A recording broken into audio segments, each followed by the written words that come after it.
ഏവർക്കും ക്രിസ്തീയ വന്ദനങ്ങൾ. ഇന്നത്തെ നമ്മുടെ ചിന്തയ്ക്കായി അപ്പോസ്തല പ്രവൃത്തിയുടെ പുസ്തകം 2-ാം അധ്യായം 4-ാമത്തെ വാക്യമാണ് വായിക്കുന്നത്.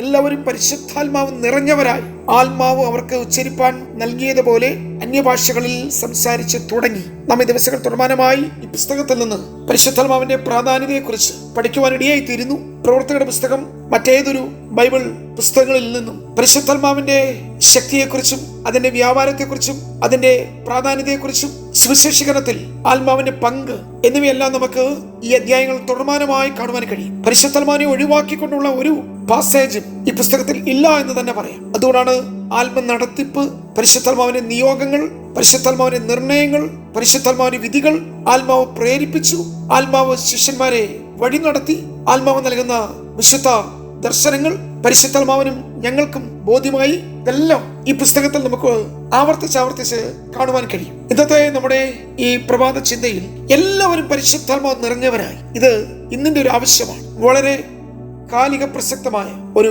അടിയന്തര ആവശ്യം എന്ന് പറയും. പരിശുദ്ധാത്മാവിന്റെ നിറവിന്റെ അഭാവമാണ് ഇന്ന് കാണുന്ന പല കുഴപ്പങ്ങൾക്കും കാരണം എന്ന് പറയുന്നത്. ഇന്ന് നമ്മുടെ സഭകളിൽ, നമ്മുടെ കുടുംബങ്ങളിൽ, വ്യക്തിപരമായ നമ്മുടെ ജീവിതത്തിൽ ആത്മനിറവിന്റെ അതിന്റെ ആവശ്യകതയുടെ അല്ലെങ്കിൽ പരിശുദ്ധാത്മാവ് പ്രാപിക്കുക, ആത്മാവിന്റെ നിറവ് നമുക്കുണ്ടായേ മതിയാകൂ എന്നുള്ളതിന് പലർക്കും ആശയം ഉൾക്കൊള്ളുവാൻ വൈമനസ്യമാണ്. ഇവിടെ പരിശുദ്ധാത്മാവിൽ നിറഞ്ഞു എന്ന് നമുക്ക് ധാരാളം പ്രാവശ്യം തുടർമാനമായ അധ്യായങ്ങളിൽ കാണുവാൻ കഴിയും. എല്ലാവരും പരിശുദ്ധാത്മാവ് നിറഞ്ഞു. നമ്മൾ ദിവസങ്ങളിൽ പ്രാർത്ഥിക്കേണ്ടത് നമ്മുടെ ഇന്നത്തെ ആധുനിക തലമുറ അവരെല്ലാവരും പരിശുദ്ധാത്മാവിൽ നിറയുവാൻ, അവർ ദൈവസന്നിധിയിൽ കാത്തിരുന്ന് ആത്മസ്നാനം പ്രാപിപ്പാൻ, നമ്മുടെ തലമുറകൾ കൃപാവരങ്ങളിൽ ശുശ്രൂഷിപ്പാൻ. കാരണം ഞാൻ എന്റെ ആഗ്രഹം പറയുകയല്ല, യോവേൽ പ്രവചിച്ചു, ഒരു കാലം വരും നിങ്ങളുടെ പുത്രന്മാരും പുത്രിമാരും പ്രവചിക്കും. കാരണം കർത്താവ് തന്നെ സഭയെ പണിയുന്നത് ക്രിസ്തുയേശു എന്ന മൂലക്കല്ലോട് ചേർന്ന് അപ്പോസ്തലന്മാരും പ്രവാചകന്മാരും എന്ന അടിസ്ഥാനത്തിലാണ്. ദൈവസഭയ്ക്ക് ആവശ്യം 2 പ്രധാനപ്പെട്ട ഫൗണ്ടേഷൻ, മൂലകങ്ങൾ, അടിസ്ഥാനങ്ങൾ ആവശ്യമാണ്. അതൊന്ന് അപ്പോസ്തലിക അടിസ്ഥാനവും 2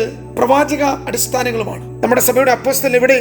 നമ്മുടെ ഇടയിലെ പ്രവാചകന്മാർ എവിടെ? അതുകൊണ്ട് പ്രിയമുള്ളവരെ, നമ്മുടെ സന്ദേശങ്ങൾ പുതിയ നിയമസഭയെ ഉറപ്പിക്കുന്നതാണ്. അടിസ്ഥാനങ്ങളെ വിരുദ്ധമായ ആശയങ്ങൾ കൊണ്ട്, ബുദ്ധിപരമായ സമീപനങ്ങൾ കൊണ്ട്, ഈ ലോകത്തിന്റെ തത്വചിന്തകൾ കൊണ്ട്, അല്ലെ മറ്റെന്തെങ്കിലും ആശയ ആവിഷ്കാരങ്ങൾ കൊണ്ട് ദൈവസഭയുടെ പണിക്ക് നാം ആരും വിഘ്നം വരുത്തരുത്. എല്ലാവരും ആത്മാവിനെ പ്രാപിക്കുവാൻ ഉത്സാഹിക്കണം എന്നുള്ളത് പൗലോസ് ലേഖനങ്ങളും നമുക്ക് കാണുവാൻ കഴിയും. എഫെസ്യ ലേഖനത്തിൽ ഇപ്രകാരം 5-ാം അധ്യായത്തിൽ നിന്ന് വായിക്കുന്നത്, ആത്മാവ് നിറഞ്ഞവരായി, ആത്മാവിൽ നിറഞ്ഞു എന്നിട്ടാണ് അവർ പാടിയത്. നാം ഇന്ന് സാധാരണ കണ്ടുവരുന്നത് നമ്മുടെ പരിചയം പാട്ടുപാടി ആത്മാവിലാകുക. എല്ലാ സഭകളിലും നമ്മുടെ ഇടയിലെല്ലാം അങ്ങനെയാണ്. പാട്ടുപാടിയതിനു ശേഷമുള്ള ഒരാത്മ വ്യാപാരം, ആത്മാവിന്റെ നിറവ്, ഒരാത്മശക്തി. പക്ഷേ തിരുവഴുത്ത് നേരെ തിരിച്ചാണ് പറയുന്നത്. ആത്മാവ് നിറഞ്ഞ് നാം പാടണം. ആത്മനിറവ് യേശുവിന് പോലും ആവശ്യമായിരുന്നു. യോർദാനിൽ വെച്ച് പരിശുദ്ധാത്മാവ് യേശുവിന് മേൽ ഇറങ്ങി എന്ന് നാം ഇന്നലെ കേട്ടു. പക്ഷെ യോർദാൻ വിട്ട് വീണ്ടും താൻ മടങ്ങിപ്പോയപ്പോൾ പരിശുദ്ധാത്മാവ് നിറഞ്ഞവനായി കടന്നു. പലപ്പോഴും ഇന്ന് ഇതിന്റെ കുറവാണ്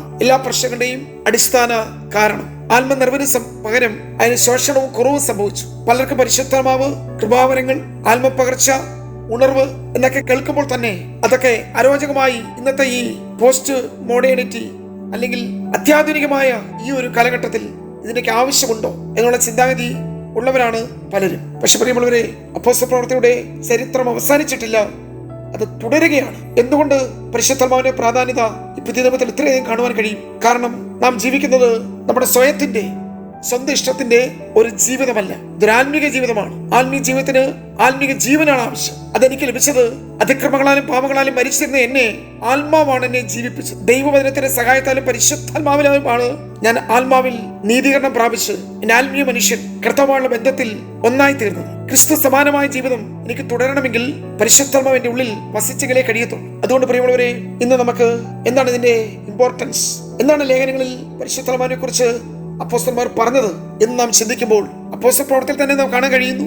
5-ാം അധ്യായം 3-ാമത്തെ വാക്യം, അവർ പരിശുദ്ധാത്മാവിനോട് വ്യാജം കാണിച്ചു. ആരാണ് വ്യാജം കാണിച്ചു എന്നുള്ളത് ഇന്നത്തെ നമ്മുടെ വിഷയമല്ല. അവർ വ്യാജം കാണിച്ചത് പരിശുദ്ധാത്മാവിനോടാണ്. എബ്രായ ലേഖനത്തിൽ ഇപ്രകാരം അതിന്റെ എഴുത്തുകാരൻ പറയുന്നു, 10-ാം അധ്യായം 29-ാമത്തെ വാക്യം, കൃപയുടെ ആത്മാവിനെ നിന്ദിക്കരുത്. കൃപയുടെ ആത്മാവിനെ നിന്ദിക്കുവാൻ പാടില്ല. 1 തെസ്സലോനിക്കർ 5:19 വായിക്കുന്നത്, ആത്മാവിനെ കെടുത്തരുത്. എഫെസ്യ ലേഖനം 4:30 പറയുന്നു, ദൈവത്തിന്റെ പരിശുദ്ധാത്മാവിനെ ദുഃഖിപ്പിക്കരുത്. ദുഃഖം. 1 കൊരിന്ത്യർ ലേഖനം 14:39 പറയുന്നു, അന്യഭാഷകൾ സംസാരിക്കുന്നത് വിലക്കരുത്. നമ്മുടെ വാഴ്ത്തപ്പെട്ട കർത്താവായ യേശു ഇപ്രകാരം പറഞ്ഞു, പരിശുദ്ധാത്മാവിനെതിരെയുള്ള ദൂഷണം ഒരിക്കലും ക്ഷമിക്കയില്ല എന്ന് പറഞ്ഞു. നമുക്ക് ലേഖനങ്ങളിൽ ഇപ്രകാരം കാണാൻ കഴിയുന്നു, പരിശുദ്ധാത്മാവിനെ നിന്ദിക്കരുത്. പഴയ നിയമ ഇസ്രായേലിനെ കുറിച്ച് പറയുമ്പോൾ സങ്കീർത്തനത്തിൽ ആവർത്തിച്ച് കാണുന്ന ഒരു വാക്യമുണ്ട്, അവർ ഇസ്രായേലിന്റെ പരിശുദ്ധനെ മുഷിപ്പിച്ചു. ഇത്ര മാത്രമേ ഉള്ളൂ, അവർ ദൈവത്തിന്റെ ആത്മാവിനെ പരിമിതപ്പെടുത്തി. എന്താണ് പ്രിയമുള്ളവരെ ഈ വചനങ്ങൾ നമ്മളോട് പറയുന്നത്?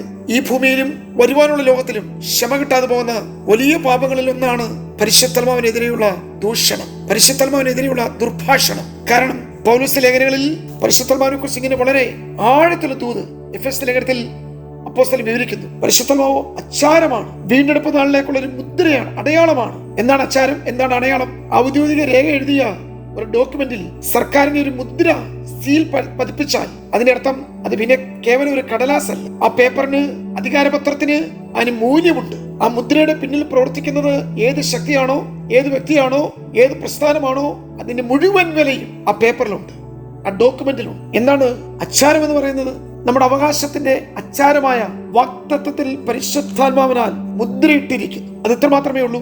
ഭാവിയിൽ നമുക്ക് ലഭിക്കാനുള്ള അനുഗ്രഹങ്ങളുടെ അച്ചാരമാണ് പരിശുദ്ധാത്മാവ്. അതിന്റെ അർത്ഥം അഡ്വാൻസ് കൊടുക്കുക എന്നുള്ളത് ഒരു വ്യാപാര കരാറിൽ, ബിസിനസിന്റെ ഇടപാടിലെ ഒരു പ്രയോഗമാണ്. ആദ്യം അഡ്വാൻസ് കൊടുത്തു കഴിഞ്ഞാൽ എനിക്കൂടെ അവകാശപ്പെട്ടതാണ് ആ വസ്തു അല്ലെങ്കിൽ ആ സാധന സാമഗ്രി, ബാക്കി ഞാൻ നിശ്ചിത സമയത്ത് തന്നു തീർക്കാം എന്നുള്ളതാണ് അതിന്റെ അർത്ഥം. ഒരു പ്രത്യേക ടൈം പീരീഡ്, അതിനു മുമ്പായി ബാക്കി തുക തന്ന് ഞാൻ അത് വീണ്ടെടുക്കും. അതുകൊണ്ടാണ് റോമാലേഖനം 8:23 പറയുന്നു, പരിശുദ്ധാത്മാവിനെ ആദ്യദാനം എന്ന് അവിടെ വിളിച്ചിരിക്കുന്നു. നമ്മുടെ വീണ്ടെടുപ്പ് പൂർത്തിയാകുന്നത് വരെ ഈ പരിശുദ്ധാത്മാവിന്റെ അഷ്വറൻസ് ദൈവം നമുക്ക് നൽകിയിരിക്കുകയാണ്. പ്രിയമുള്ളവരെ, ഇന്നത്തെ ദൂത് ഇവിടെ അവസാനിപ്പിക്കുമ്പോൾ പരിശുദ്ധാത്മാവിന്റെ നിറവിന്റെ പ്രാധാന്യത എത്ര അധികമാണ്. അത് കേവലം ഒരു ഭാഷാപരമല്ല, അല്ലെങ്കിൽ നാം പാട്ടിനോട് ചേർന്ന് പറയുന്ന അന്യഭാഷ മാത്രമല്ല. അതൊരു ആത്മനിറവിന്റെ ജീവിതമാണ്, ദൈവാത്മാവിന്റെ കർത്തൃത്വമാണ്. പരിശുദ്ധ ആത്മാവിനോട് ഞാൻ വിധേയപ്പെടുന്നതാണ്, ആത്മാവിനെ അനുസരിക്കുന്നതാണ്, ആത്മ നടത്തിപ്പിന്റെ കീഴിൽ എന്നെ സമർപ്പിക്കുന്നതാണ്. എന്റെ പഞ്ചേന്ദ്രിയങ്ങളെ, എന്റെ ശരീരത്തെ പരിശുദ്ധാത്മാവിന് വേണ്ടി ഞാൻ സമർപ്പിച്ചു കൊടുക്കുന്നതാണ്. അവിടെ എന്റെ മനസ്സ്,